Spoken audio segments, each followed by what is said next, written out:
बे Bodoland guest हाउसनि opposite बेयाव little सरजनी नगर होननाय मोनसे माने दखान दङ बे दखाननि बिगोमानि नामखौ जोङो आम्रतान्स राजतगि होननानै मिथिनो मोनदों दा बिथाङा गोबाव समनिफ्रायनो गावनियाव खामानि मावग्रा माखासे आइजोफोर माखासे हिन्जावसा मानसिफोरनि सायाव माखासे मिसबिहेव गाज्रि आखल गाज्रि बेबहार माने मलेस्टेशन खालामनाय सेक्सुवेल हेरेसमेन्ट खालामनाय बेबायदि खोथाखौ जोङो मैया मिथिनो मोनदों आरो जाय बेबायदि खालामजानाय आइजोफोर हिन्जावसाफोर बिथांमोनहा मैया क'क्राझार पुलिस स्टेशनाव एफआइआर लड्ज खालामनाय जादों जों हाजिराफोरथ' ओंखाम उखैखागोन मावदों जेनेबा 8टानिफ्राय मावो जोङो ओंख्रिल' लायनो थांदों हे खाथियावनो हटेल दं नालाय ओंख्रिल' लायनो थांदोंमोन आं बेयाव होगदावफैबाय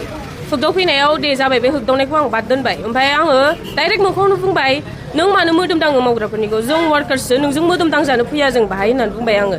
बिसोर मोदोम दाङो हौवाया मोदोम दाङो हिन्जावफोरनि मोदोम दाङो एवथुयो ओमफ्राय खानाय बोलाबायो थाग्राफोरनि जाय मानसिफ्रा गावसोराव थानानै मावो बिसोरखौ मा खालामो होनबा बिसोरो दाङो मोदोमाव ओमफ्राय बिदिनो सेक्सुवेलि माबा खालामो आरो मा होनो बेखौ लिङो आरो सेक्सुवेलि ओमफ्राय असल्टबो खालामो बिराद माने मा होनो हेरेसमेन्ट होयो आरो जाय मानसिफ्रा गावसोराव थानानै मावो बिसोरखौ रुवाथि बादि बाहायो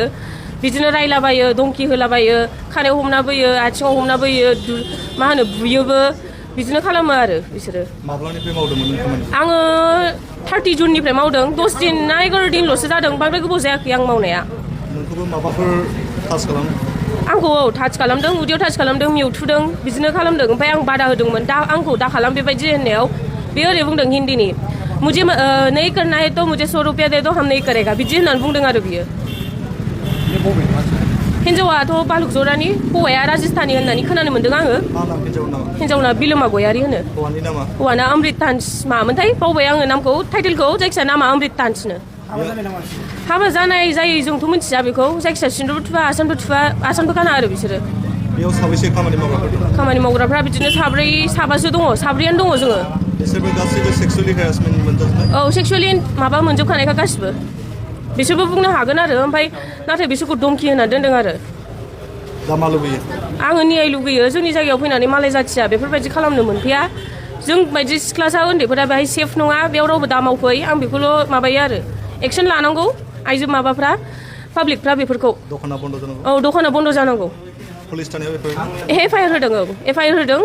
जों एफआइआर हैदों थांदों जाय जाजादों बिसोर थांजोबनानै एफआइआर हैदों आरो मा बुंबावोमोन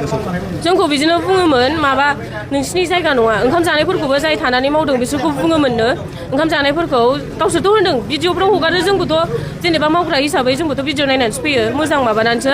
जोंखौ ओरै होननानै बुङो बिसोर जानाय थानाय फ्रिजोब गासिबो फ्रिजोब ओमफ्राय जेब्ला थाफैयो अब्ला मावग्राफ्रा मा खोनानो मोनोखि माइरंखौ सोर बाया जानायखौ सोर जाहोदों नोंनि नोमा नोमफाया जाहोफैयाखै बिदि होननानै बुङो आरो मावग्राफोरखौ आंनाव प्रुफ दंजोबो मानसिफोर जाय मावदों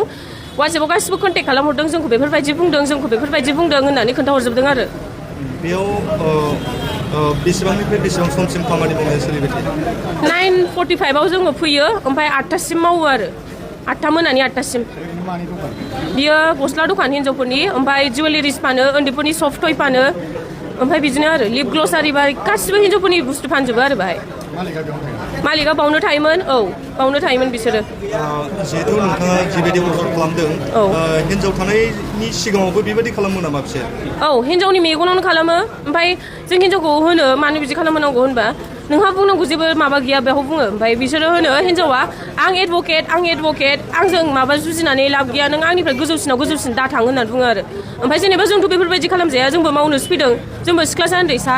सेफ जानांगौना जोंनि जायगाया बे एडभकेट बा बे मानो हौवाखौ बेफोरबायदि माबा खालामहोनांगौ बेफोरबायदि मानो आखु देखाय होनांगौ एडभकेट बा ल'खौ मिन्थिखानानै मानो बेफोरबायदि हिन्जावसाफोरखौ दांहोजोबनांगौ बिसोरो सिङाव सिसि केमेरा दं गासिबो सिसि केमेरा दङ मावग्रानि माबा बारान्दानिफ्रायनो रुम सिङाव जे मावग्रा रुम बेयाव गासिबो दंजोबो आरो ओमफ्राय ओरैजाय गावसोर थाग्रा थियाय गैया आरो लामासिम गासिबो सिसि केमेरा दङ भइसबो खोनाजोबखायो गासिबो खोनाजोबो प्रुफ दङ